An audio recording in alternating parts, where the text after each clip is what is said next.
Today, you are going to learn 15 words and phrases that will help you make comparisons in English. You're going to learn the exact meanings of all of these words and phrases. I'll also explain how you can pronounce these words and phrases just like a native speaker would, and you will see how to use this vocabulary in context with some real life sentences.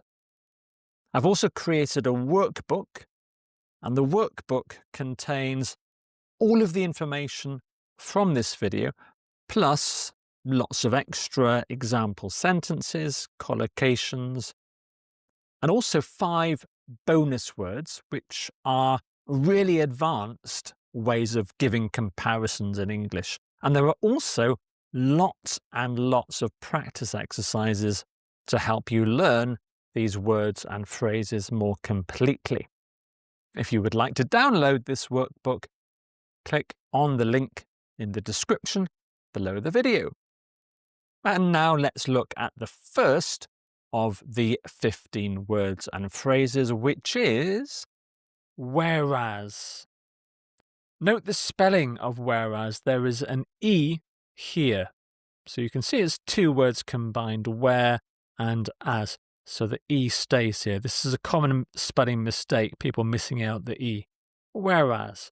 And this word means, well, it's used to contrast 2 things or situations. 2 things or situations. And here are some example sentences of how to use whereas in a natural way. Urban areas offer numerous job opportunities, whereas rural regions provide a quieter lifestyle. So here, the word whereas is used to compare urban areas, which offer this, and rural regions or rural areas, which offer this instead. So the 2 features here are compared. Some countries have free healthcare, whereas others rely on private insurance systems. So some countries have this, other countries have this.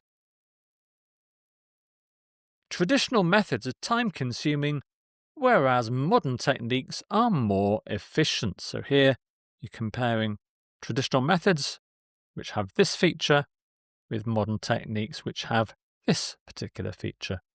Whereas, really useful word. You need to know how to use this word. And the next phrase is in contrast to. In contrast to.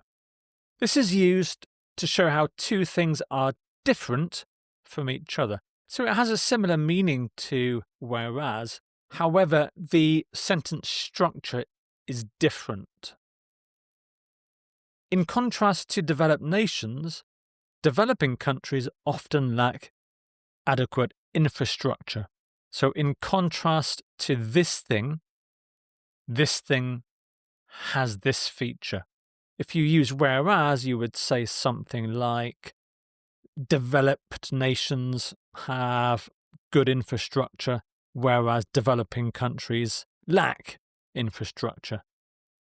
But you can see the first clause doesn't contain a full sentence, so it's not a complex sentence here. You use whereas with complex sentences, but you don't use in contrast to in complex sentences. You can see the same thing here.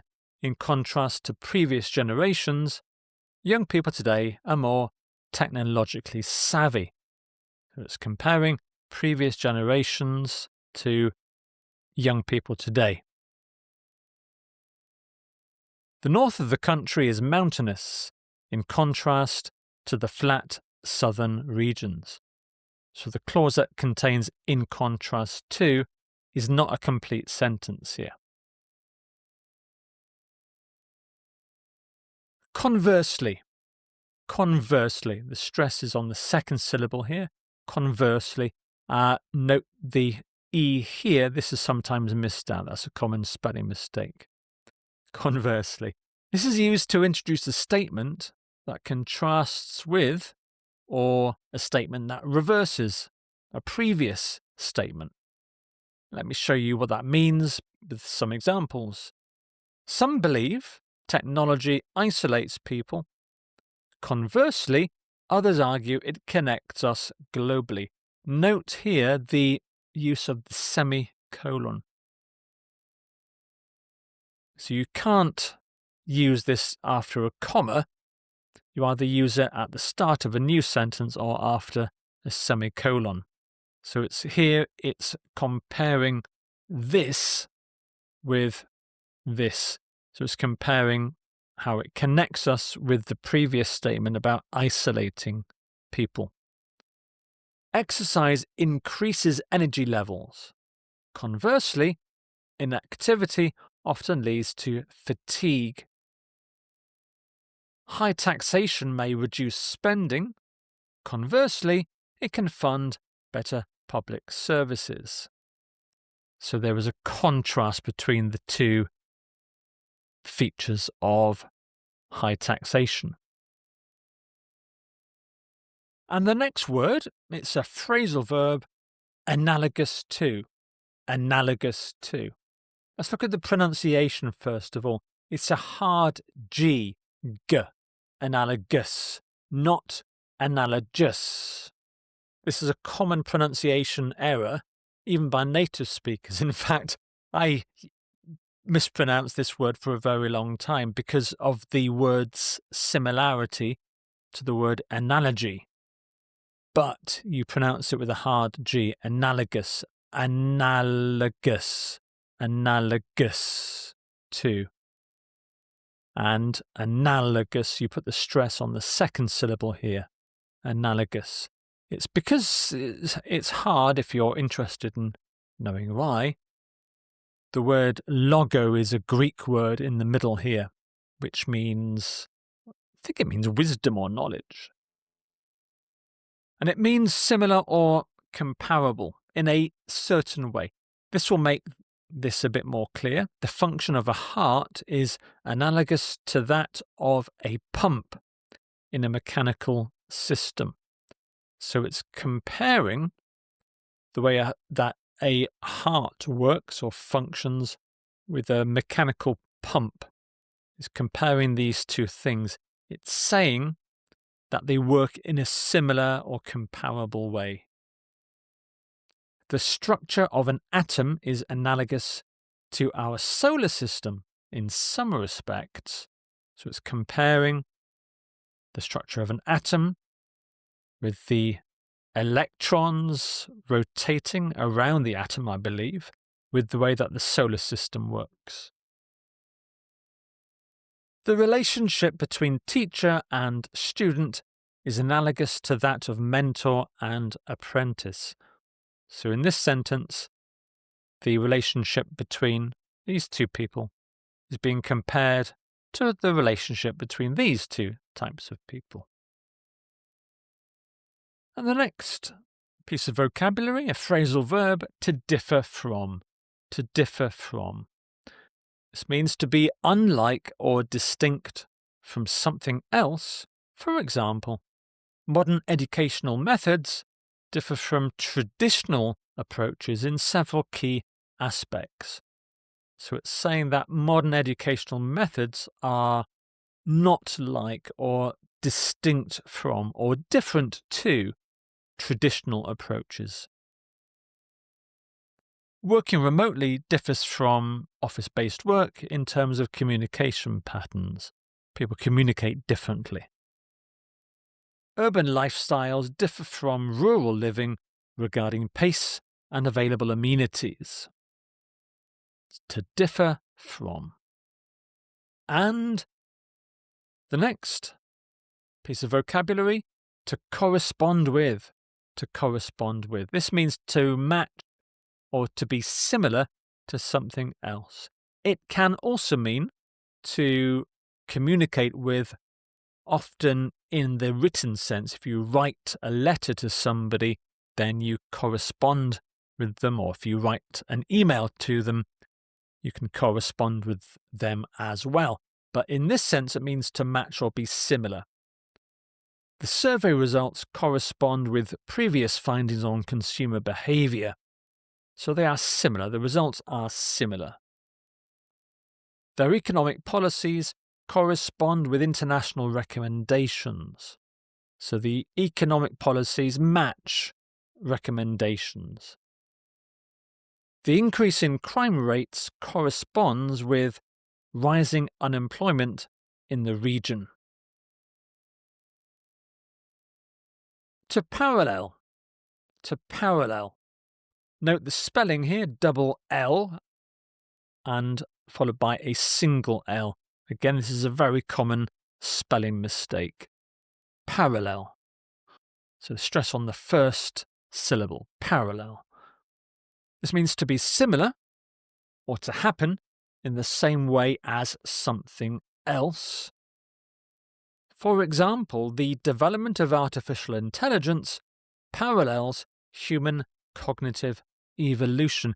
This is to do with the way that the human brain has evolved over millions of years.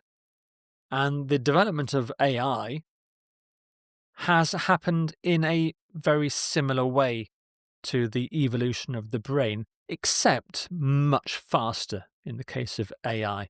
But the actual process is similar. Current economic challenges parallel those faced during previous recessions. The writer's journey parallels that of the protagonist in many autobiographical novels.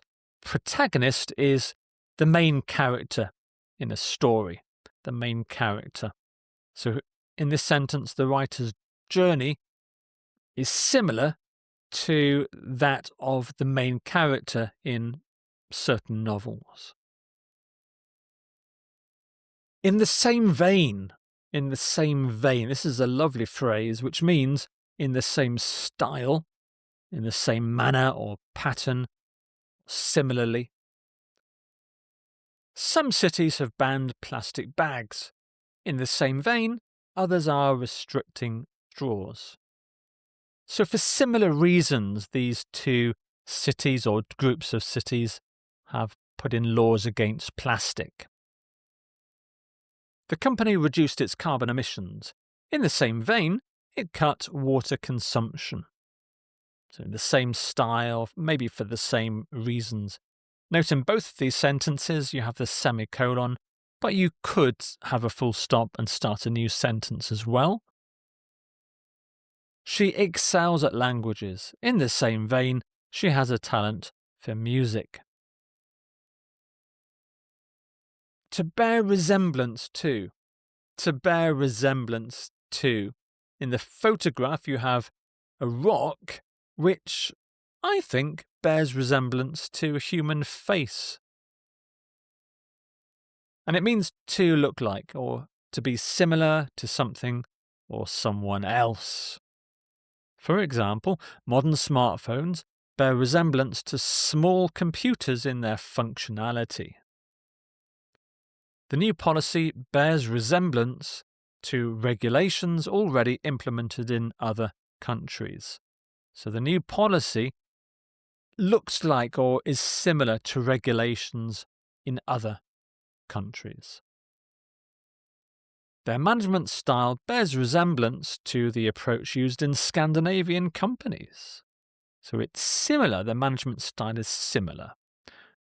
To bear resemblance to.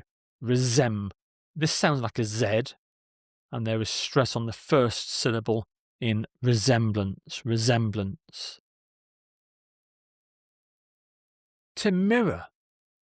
To mirror. This is a verb which means to reflect or represent something accurately.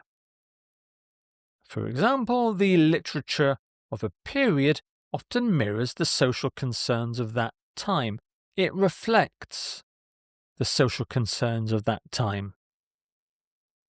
Changes in language mirror broader cultural shifts in society. So the changes in language reflect cultural changes. So changes in language mirror cultural shifts, cultural changes. The diversity in the workplace should mirror the diversity in the wider community. And the next phrase is in stark contrast to. In stark contrast to. Stress on contrast here. Stark is a very strong adjective, and it means with very obvious or very notable differences. So you're comparing two things with big differences, like this. The poverty in the slums, these are poor areas in a city. The poverty in the slums stands in stark contrast to the wealth in nearby districts.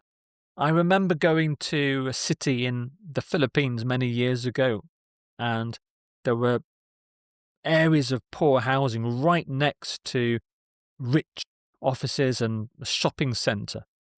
So there was a stark contrast in poverty and wealth in that city. In stark contrast to last year, this year's figures show significant improvement. There's a big difference, a very obvious or notable difference.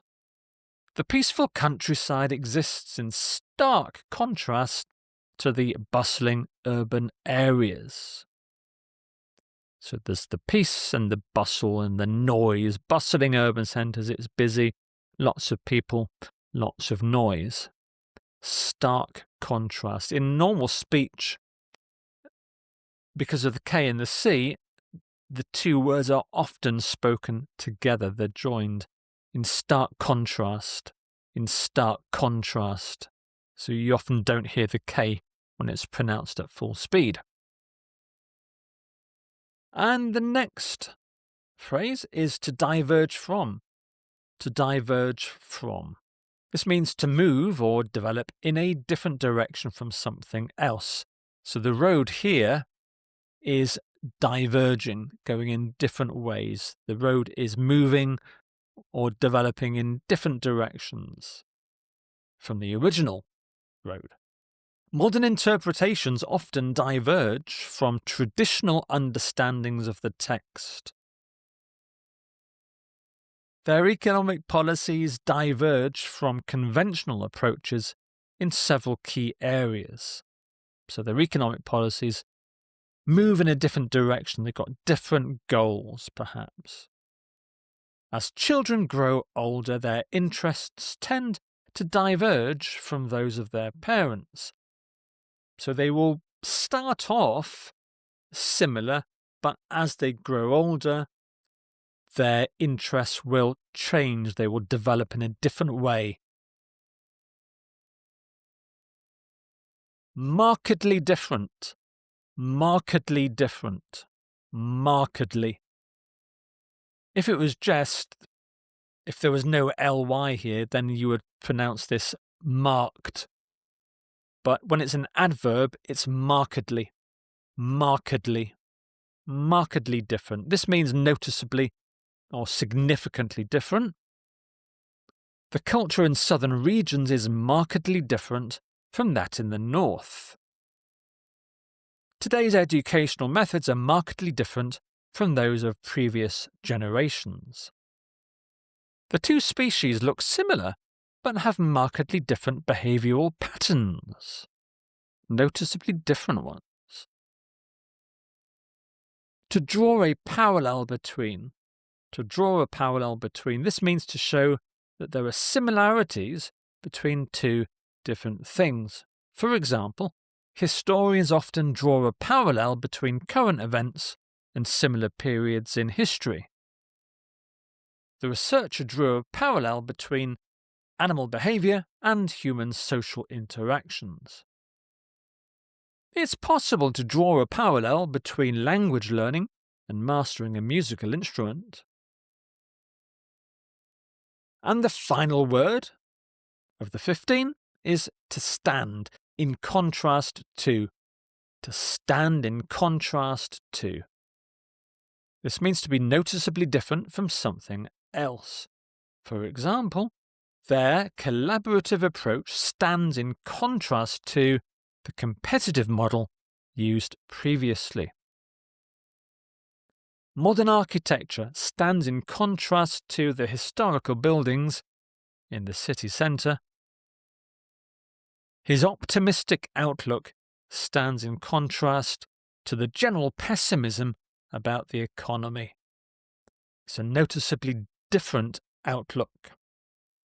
And that is the last of the 15 words and phrases. I hope you found that useful.